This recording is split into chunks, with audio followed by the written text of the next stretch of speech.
तिघींनी मरण्यासाठी पैसे घेतले. लाईव्ह स्ट्रीम शो, अंगावर शहारे आणणारी सत्य घटना.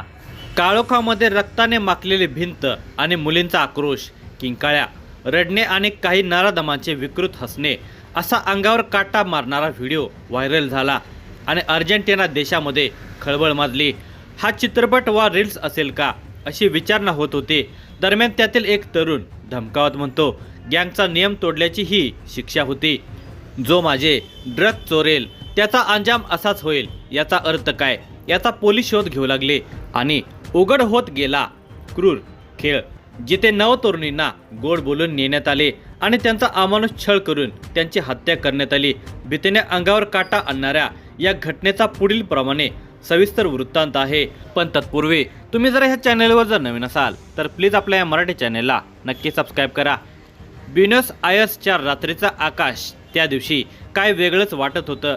शहराबाहेरील सुनसान भागामध्ये एक पांढरी व्हॅन शांतपणे उभी होती. दिनांक 19 सप्टेंबरची रात्र आणि वेळ साधारण 9:30ची. रात्रीचा काळोख वाढत होता. दरम्यान 3 तरुण मुली आल्या. त्या बिनधास्तपणे मुली हसत खेळत पांढऱ्यात थांबलेल्या व्हॅनमध्ये चढल्या. त्या होत्या ब्रेंडा डेल कॅस्टिलो, वय वर्षे 20, मारेनो वेर्दी, वय वर्षे 20 आणि लारा फक्त 15 वर्षांची. त्या मुलींना सांगितले होते की एक खास पार्टी आहे, तिथं काय फार काम नाही, थोडा वेळ थांबायचं, एन्जॉय करायचा आणि जायचं, याचे चांगले पैसे मिळतील. त्या मुली पार्ट्यामध्ये नेहमीच सहभागी होत होत्या, त्यामुळं त्या लगेच तयार झाल्या. त्यांच्यापैकी एकीने फोनवर मैत्रिणीला सांगितलंही थोड्याच वेळात परत येईन, पण तिला माहिती नव्हते की त्याच्या परतीची वाट आता बंद झाली आहे. ती क्रूर सैतानाच्या जबड्यात जात असून काही वेळातच तिचा अतोनात छळ होऊन त्यातच तिच्यासह तिच्या सोबतच्या 2 मुलींचाही बळी जाणार आहे. सुनसान अंधाऱ्या रात्री फॅन सुसाट वेगाने निघालेली होती. रात्र आणि फॅनच्या काळ्या काचा यामुळे आपण कुठे जात आहोत हे त्या मुलींना कळत नव्हते. त्यांना तशी काही फिकीरही नव्हती. शहरापासून लांब अंतरावरच या पार्ट्या होतात हे त्यांना माहिती होतं. त्या फॅनने त्यांना ब्युनॉस आयर्सपासून 18 मैल दूर एका रिकाम्या घरात नेले. घर दिसायला साधं, पण आत एका भयंकर खेळाची तयारी आधीच झालेली होती. कॅमेरे लावलेले होते, दिवे लावलेले होते आणि काही लोक आधीपासून तयार होते. त्या मुली हसत बिनधास्तपणे त्या घरात गेल्या. त्या 3 मुलींना कळलंही नाही की त्या एका लाईव्ह स्ट्रीम मर्डर शोच्या नायिका बनणार आहेत. ती काही पार्टी नव्हती तर एका आंतरराष्ट्रीय गुन्हेगारी संघटनेने एक रचलेला सापळा होता. त्या क्षणापासून सर्व काही बदललेलं होतं. या वातावरणाने त्या मुली प्रचंड भेदरून गेल्या होत्या. यातून बचावासाठी त्यांची घाबरलेली नजर भिरभिरत होती, पण सुटकेचा मार्ग काही नजरेत आला नाही. तोवर तिथे असणाऱ्या लोकांनी झडप घालून त्या मुलींना खोलीत बंद केले. पाहता पाहता त्यांचे कपडे फाडून त्यांना विवस्त्र करण्यात आले आणि मग सुरू झाले अमानुष अत्याचार. किंचाळण्याचे आवाज, धडका, आक्रोश, याचना आणि हे सगळं कोणीतरी सोशल मीडियाच्या खास प्रायव्हेट स्ट्रीमवर म्हणजेच लाईव्ह दाखवत होतं. 25 लोक त्या थरकाप उडवणाऱ्या दृश्यांना ऑनलाईन पाहत होते अशी माहिती उघड झाली आहे. ब्रेंडा मोरेनो आणि लारा तिघींनाही आधी मारहाण करण्यात आली होती. मोरेनाच्या हाताची 5 बोटं कापण्यात आली होती. तिच्या कानाचा भाग फाडण्यात आला. ब्रेंडा यांच्या शरीरावर खोल चाकूचे घाव होते. तिच्या पोटावर छळाच्या खुणा दिसत होत्या. लहान लाराला तर एवढंही समजलं नव्हतं की ती कशासाठी पकडली गेली आहे. आत्यंतिक वेदनेनं आणि छळानं या तरुणी जीवाच्या आकांतानं किंचाळत होत्या, रडत होत्या, आम्हाला जाऊ द्या म्हणून विनवण्या करत होत्या. हातापाया पडत आपल्या प्राणांची भीक मागत होत्या. पण ते पाषाण हृदयी मित्र या छळाचा आनंद घेत असत होते. या तरुणीचा छळ एन्जॉय करत होते. एवढ्यावरच ते थांबले नाहीत. क्रौर्याची परिसीमा म्हणजे इंस्टाग्रामच्या पर्सनल अकाउंटवरून त्यांचं लाईव्ह स्ट्रीमिंगही करण्यात आलं. या व्हिडिओमध्ये या गँगचा लीडर म्हणतो, गँगचा नियम तोडल्याची ही एक शिक्षा आहे. जो माझे ड्रग्ज चोरेल त्याचा अंजाम असाच होईल. त्यावर सगळे खिदळतात.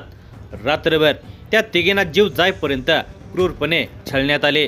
या छळाने त्या तिघीही अर्धमेल्या होऊन पडल्या. त्यानंतर गळा आवळून त्यांचे खून करण्यात आले. मग त्यांचे मृतदेह प्लॅस्टिकच्या पिशव्यामध्ये भरून बागेत पुरले गेले. एखाद्या भयानक हॉरर चित्रपटाप्रमाणे 3 मुलींना क्रूरपणे छळ करून ठार मारले आणि त्याने लाईव्ह स्ट्रीमिंग केले अशी माहिती 4 दिवसांनी म्हणजे दिनांक 24 सप्टेंबर रोजी पोलिसांना माहिती मिळाली। सुरुवातीला ही एक अफवा वाटली म्हणून त्याकडे दुर्लक्ष करण्यात आले, पण एका सोशल मीडिया पोस्टने सगळं उघड झालं। एका अनोळखी अकाउंटवरून काही सेकंदाचा व्हिडिओ व्हायरल झाला होता, जिथे काळोखामध्ये किंचाळण्याचे आवाज आणि रक्ताने माखलेली भिंत पूर्णपणे दिसत होती। तोच तो लाईव्ह स्ट्रीम होता, ज्याचा उल्लेख नंतर तपासात झाला। मग मात्र पोलीस तपास सुरू झाला आणि पोलिसांना बागेतील पुरलेले मृतदेह सापडले। ती दृश्य पोलिसही आयुष्यात विसरणार नाहीत असं सांगितलं जातं। शरीर विकृत अवस्थेमध्ये, हातपाय बांधलेले आणि चेहऱ्यावर अजूनही भीतीचे ठसे। घरामध्ये CCTV कॅमेरे आणि ड्रगचे अवशेष मिळाले।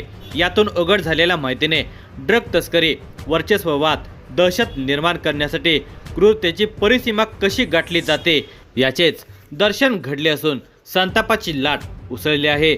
अर्जेंटिनामधील ड्रग तस्करी आणि हिंसाचाराने आता भीषण आणि अस्थिर रूप धारण केले आहे। पेरू आणि बोलिव्हियामधून येणारे कोकेन मोठ्या प्रमाणामध्ये अर्जेंटिनामार्गे युरोपपर्यंत पोहोचते। या व्यापाराचे जाळे इतके पसरले आहे की जवळजवळ प्रत्येक मोठं शहर आता त्याचं केंद्र बनलेलं आहे। लॉस मोनोस आणि एल्वार्डो क्लॅन यासारखे मोठे ड्रग गिरोह एकमेकांच्यावर नियंत्रण मिळवण्यासाठी सातत्याने संघर्ष करत असतात।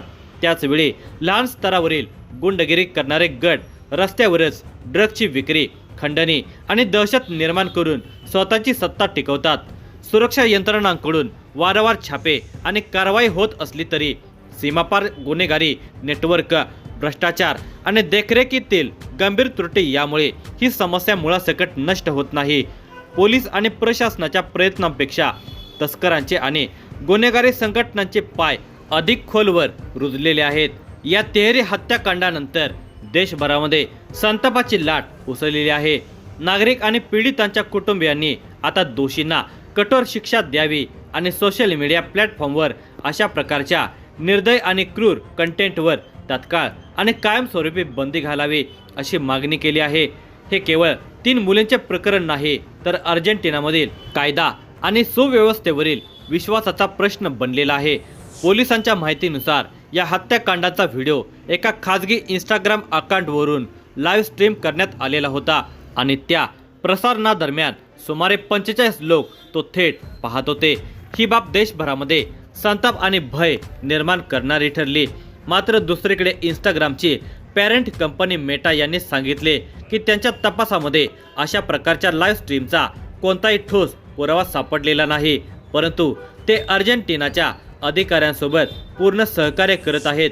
दरम्यान स्थानिक पोलिसांनी या प्रकरणामध्ये 3 पुरुष आणि 2 महिलांना अटक केली आहे। तपासानुसार या तिघींपैकी एक मुलगी ब्रेंडा टोळीच्या संपर्कात होती आणि चुकून एका लहान ड्रग्जचा साठा गायब झाला होता। त्या साठ्याचा सूड म्हणून हा नरसंहार घडवण्यात आला। यातील लिटिल, जे हा पेरूमधील तरुण टोळीचा नेता आहे, त्याला पेरूमध्ये अटक झाली, तर इतर 2 सहकारी बोलिव्हिया आणि ब्युनोस आयरेसमध्ये पकडले गेले। या टोळीचं काम होतं ड्रग्ज वाहतूक, महिला तस्करी आणि उदाहरण म्हणून हिंसक संदेश पाठवणं। तपास यंत्रणा सांगते की फॉरेन्सिक अहवाल आणि न्यायालयीन चौकशी पूर्ण झाल्यानंतरच या संपूर्ण घटनेचा मूळ हेतू आणि त्यामागचं आंतरराष्ट्रीय नेटवर्क स्पष्ट होईल। मात्र सध्या अर्जेंटिनाच्या रस्त्यावर दुःख, संताप आणि भीतीचं सावट पसरलेलं आहे। एकेकाळी टँगो व फुटबॉलसाठी ओळखलं जाणारं हे राष्ट्र आता हळूहळू ड्रग्ज आणि हिंसेच्या अंधारात ओढलं जात आहे। अर्जेंटिनातील पत्रकार आणि गुन्हे विश्लेषकांचे म्हणणे आहे की ही घटना केवळ 3 निरपराध मुलींच्या हत्येपुरती मर्यादित नाही, तर ती देशातील वाढत्या नार्को संस्कृतीची भीषण झलक आहे। सोशल मीडियावरून गुन्हेगारांनी थेट भयाचा प्रसार करणे, लोकांना धमकावणे आणि भीतीचे राजकारण करणे हे सगळं एक नव्या प्रकारचं शस्त्र बनलेलं आहे। ब्युनोस आयर्स प्रांताचे सुरक्षा मंत्री जाव्हियर अलान्सो यांनी सांगितलं की ड्रग्जशी संबंधित सूड हत्या आहे, एक चेतावणी देण्यासाठी हे केलं गेलं। हे वक्तव्य संपूर्ण अर्जेंटिनाला हादरवून गेलं।